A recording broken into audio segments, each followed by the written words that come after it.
기원전 645년 서쪽 진나라와 북쪽 진나라는 한원이라는 곳에서 마지막 결전에 대비했습니다. 궁지에 몰린 진해공은 경정과 한간에게 계책을 물어봤습니다. 하지만 진해공이 빌미를 제공했으니 알아서 하라는 식의 냉담한 반응만 돌아올 뿐이었습니다. 진해공은 전투에 쓸 말로 자국의 말이 아닌 정나라 말을 골랐습니다. 춘추시대의 주력 무기는 전차였습니다. 그래서 수레의 성능과 어떤 말을 쓰는지에 따라 전투의 향방이 결정됐습니다. 그런데 진해공이 정나라 말을 고르자 보다 못한 경정이 이렇게 말했습니다. 전투에는 반드시 국내 말을 써야 합니다. 국산 말은 잘 길들여져 있어서 시키는 대로 움직입니다. 하지만 외지의 말은 쉽게 흥분하고 자기 마음대로 움직입니다. 외국 말을 썼다가는 반드시 후회하실 겁니다. 하지만 진해공은 경정의 말을 무시하고 정나라 말을 골랐습니다. 아마 경정이 퉁명스럽게 말한 것에 빈정이 상했던 것 같습니다. 막상 전투가 시작되자 경정이 걱정했던 것처럼 진해공의 말이 문제를 일으켰습니다. 진해공의 전차가 제멋대로 움직이더니 흙탕 속에 빠져버린 것이었습니다. 진해공은 곁에 있던 경정에게 도움을 청했지만 경정은 충고를 무시하더니 꼴 좋다면서 진해공을 외면했습니다. 하지만 공경에 처한 것은 진해공뿐만이 아니었습니다. 같은 시간 서진의 진목공도 적군에 포위돼 생포될 위기에 처해 있었습니다. 그런데 그 순간에 경정이 나타나 장수들에게 진해공을 구하라고 말했습니다. 그래서 진나라군은 목전에서 진목공을 놓쳤고 반대로 진해공은 사로잡히고 맙니다. 그렇게 서진의 진목공이 승리를 차지했습니다. 진해공을 사로잡은 진목공은 그를 진나라로 데려가 제사 제물로 삼겠다고 말했습니다. 하지만 진목공은 곧바로 극심한 반대에 부딪혔습니다. 머리까지 풀어헤친 북진의 신하들은 진목공을 따라다니면서 진해공을 용서해달라고 간청했습니다. 그러자 마음이 누그러진 진목공은 그들에게 진해공을 해치지 않겠다고 약속했습니다. 게다가 진목공의 부인이었던 백화가 진해공을 죽이면 자식들과 함께 높은 곳에서 뛰어내리겠다고 협박했습니다. 백화는 진해공의 이복 누이여서 오빠를 살리려고 그런 쇼를 한 것이었습니다. 진목공은 어쩔 수 없이 진해공을 풀어주고 그 대신 태자어를 볼모로 삼았습니다. 하지만 진목공이 아량을 베푼 덕분에 중원에서의 그의 명성은 더욱 높아졌습니다. 진해공이 풀려나서 가장 먼저 한 일은 경정을 죽이는 것이었습니다. 태도가 불손한 데다 패전의 책임이 경정에게 있으니 도저히 용서할 수 없다는 것이었습니다. 경정은 도망가지 않고 죽음을 맞이했습니다. 경정은 죽기 전에 이런 말을 했다고 합니다. 저는 군주를 원망합니다.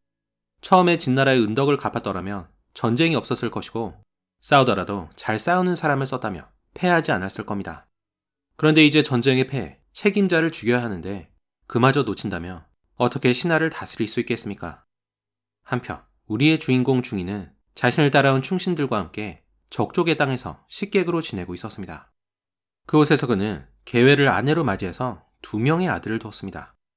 이제 망명 생활도 12년째에 들어서고 있어서 그의 나이도 어느새 55살이었습니다. 하지만 동생 진해공이 나라를 다스리는 동안 그는 아직 도망자 신세였습니다. 중이가 안주하려는 모습을 보이자 그의 측근이었던 호원이 이렇게 말했습니다. 너무 오래 머물다 보면 안주하려는 마음이 생깁니다. 제나라 군주 제황공은 나이가 많고 장차 우리 진나라와 친해지려고 합니다. 이제 관중이 죽고 그 주변에는 간신들이 들끓고 있으니 함께 의논할 사람이 없습니다. 그러니 제황공은 인재를 찾으려고 할 겁니다. 당시엔 아직 제황공이 살아있을 때였습니다. 호원은 중이에게 제황공 밑으로 들어가 죽은 관중을 대신하라고 설득한 것이었습니다. 중이는 결국 정나라를 떠나 제나라로 향하게 됩니다. 하지만 중이에게는 아내 계회가 있었습니다. 중이는 떠나면서 아내에게 25년을 기다려도 자기가 돌아오지 않으면 그때는 재혼을 허락하겠다고 말했습니다. 그러자 계회는 25년 뒤에는 자기도 관에 들어갈 나이라면서 그냥 기다리겠다고 말했습니다. 25년 후면 중이는 80살이었습니다. 자기가 죽을 때까지 기다리라는 말을 돌려서 한 것이었습니다. 제나라로 향하는 동안 중이 일행은 말 그대로 거지 신세였습니다. 중이는 위나라를 들렸는데 위나라의 재혼은 그들을 푸대접했습니다. 그래서 위나라 오록 지역을 지날 때는 사람들에게 먹을 걸 구걸해야 했습니다. 하지만 농민들은 중이 일행을 우습게 여기면서 밥그릇 안에 음식 대신 흙을 넣어서 줬습니다. 중이는 노발대발하면서 당장 농부들을 매질하려고 했지만 일행 중 한 명인 조세는 흙을 받는 건 하늘이 내린 것이라면서 중이를 위로했습니다. 그리고 온갖 고생 끝에 중이 일행은 제나라에 도착하게 됩니다. 그 당시 제나라는 제황공의 통치하에서 최고의 전성기를 누리고 있었습니다. 다행히 제황공은 중의일행을 극진히 대접했습니다. 제황공은 중의에게 직과 술의 20대를 줬고 자신의 친척인 제강을 그에게 시집 보내는 등 최고의 대우를 아끼지 않았습니다. 중의는 제황공의 배려 속에서 안락한 삶을 누릴 수 있었습니다. 하지만 2년 후 제황공이 죽고 수조와 여가가 권력을 잡으면서 제나라는 혼란에 빠졌습니다. 이제 중의도 마냥 안심할 수만은 없는 상황이었습니다. 중의의 가신들은 제나라를 떠나야 한다고 말했지만 중의는 그곳에서의 안락한 삶을 포기하길 주저했습니다. 게다가 새로운 일을 도모하기에는 너무 나이가 들어서 그대로 제나라에 정착할 생각이었습니다. 어느 날 중의의 가신들이 어떻게 중의를 제나라에서 빼낼까 밀담을 나누는 내용을 하녀가 엿들었습니다. 하녀는 그 내용을 중의의 아내 제강에게 일러 바칩니다. 하지만 제강은 오히려 입막음을 위해 하녀를 죽이고는 중의의 가신들과 짜고 중의를 취하게 했습니다. 그리고 중의가 취한 틈을 타 중의의 가신들은 다시 중의를 제나라 밖으로 빼냈습니다. 술이 깨고 모든 사실을 알게 된 중의는 창을 들어 호원에게 달려들더니 그의 살을 씹어 먹겠다고 말했습니다. 그러자 호원은 도망치면서 이렇게 말했습니다. 일이 잘 되면 부드러운 진나라 고기를 먹을 수 있는데 제 살은 늙고 비릿해서 먹지도 못할 겁니다. 그렇게 중의 일행은 또다시 방랑길에 나섰습니다. 제나라를 떠난 중의 일행은 긴 여정 끝에 조나라에 도착했습니다. 하지만 조나라의 군주였던 공공은 중의를 업신 여겼다고 합니다. 당시 중의는 갈비뼈가 통짜로 되어 있는 특이 체형으로 유명해서 조나라의 공공은 중의가 모욕하는 모습을 훔쳐봤다고 합니다. 조나라 군주의 홀대에 실망한 중의는 얼마 머물지 않고 다시 길을 떠나게 됩니다. 훗날 중의는 진문공이 됐을 때 조나라를 침공해서 이때 받았던 치욕을 복수합니다. 하지만 중의가 조나라에 머물렀을 때 중의의 인물됨을 알아보고 음식과 보물을 바쳤던 희북이만은 화를 피했다고 합니다. 중의일행이 다음으로 들린 나라는 송나라였습니다. 당시 송나라의 군주는 송양 지인으로 유명한 송양공이었습니다. 송양공은 중의일행을 환대하면서 술에 20승을 선물했습니다. 하지만 이때 송양공은 초나라와의 전투에서 패한 직후여서 중의일행을 도울 여력이 없었습니다. 송나라에 미래가 없다는 걸 깨달은 중의는 다시 길을 떠나 정나라에 도착했습니다. 하지만 정나라 군주는 중의가 수많은 떠돌이 공자 중 한 명이라 생각해 그를 푸대접했습니다. 게다가 정나라는 주변 강대국 사이에 껴서 제대로 힘을 쓰지 못한 점에서 지금의 한국과 닮은 나라였다고 볼 수 있습니다. 중의는 정나라가 자신에게 도움이 되지 않는 약속이라는 걸 깨닫고는 다시 남쪽의 초나라로 향했습니다. 초나라 성왕은 중의를 환영하면서 그를 위해 연회를 베풀었습니다. 물론 성왕이 그러는 데에는 숨은 의도가 있었습니다. 성왕은 중의가 훗날 진나라의 군주가 된다면 자신에게 어떻게 보답할 건지를 물어봤습니다. 그러자 중의가 이렇게 말했습니다. 성왕께서는 온갖 보물과 미인을 갖고 계시니 제가 더 드릴 것이 없습니다. 만약 진나라와 초나라 사이에 전쟁이 일어나면 제가 3사 뒤로 물러나겠습니다. 3사는 오늘날 기준으로 약 36km를 말합니다. 그러자 곁에 있던 초나라의 대부 자옥이 중의가 건방지다면서 그를 죽이자고 말했습니다. 하지만 중의가 마음에 들었던 초성왕은 그를 살려줬습니다. 중의가 초나라에 머물고 있을 때 진나라의 진해공이 위독하다는 소식이 들려왔습니다. 당시 진나라의 태자였던 어는 서쪽 진나라의 볼모로 잡혀 있었습니다. 그런데 아버지가 위독하다는 소식을 듣고는 서진을 탈출해 고국 진나라로 도망쳤습니다. 결국 진해공이 병으로 사망하자 태자 어가 그의 뒤를 이었습니다. 그리고 그가 진회공이었습니다. 한편 서쪽 진나라에서는 태자 어가 몰래 도망친 사건이 진목공의 심기를 건드렸습니다. 그래서 그는 초나라에 있던 중의를 진나라로 초대했습니다. 괘씸한 진회공을 몰아내고 대신 중의를 군주로 세울 생각이었습니다. 그리고 기원전 636년 중의를 맞이한 진목공이 대군을 이끌고 진나라를 공격했습니다. 이때 중의의 나이는 62살이었습니다. 드디어 귀국하게 된 중의는 가신들에게 방랑할 때 쓰던 옛 물건을 모두 버리라고 말했습니다.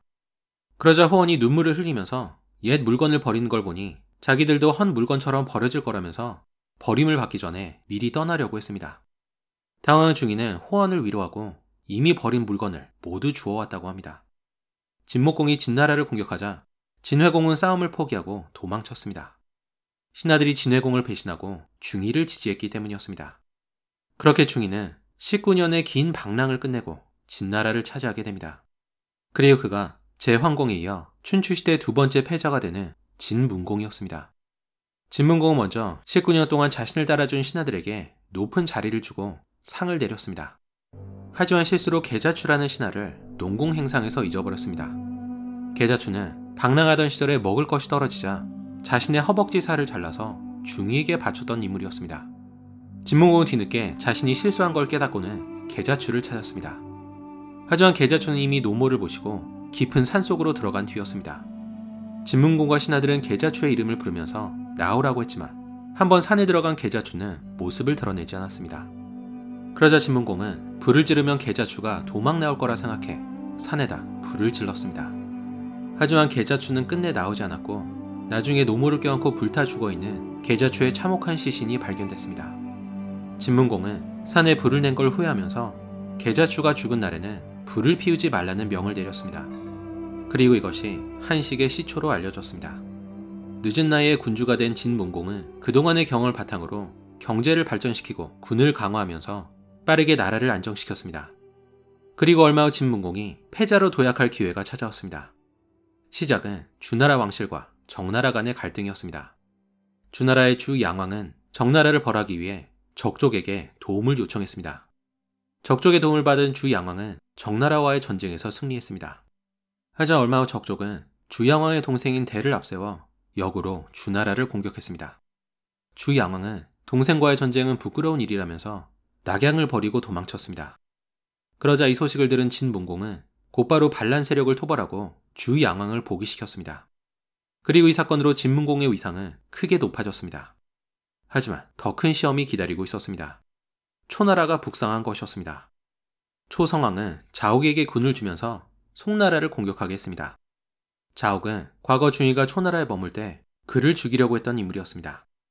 초나라가 공격해오자 송나라는 진나라에 도움을 요청했습니다. 이때 호원이 진문공에게 이렇게 조언했습니다.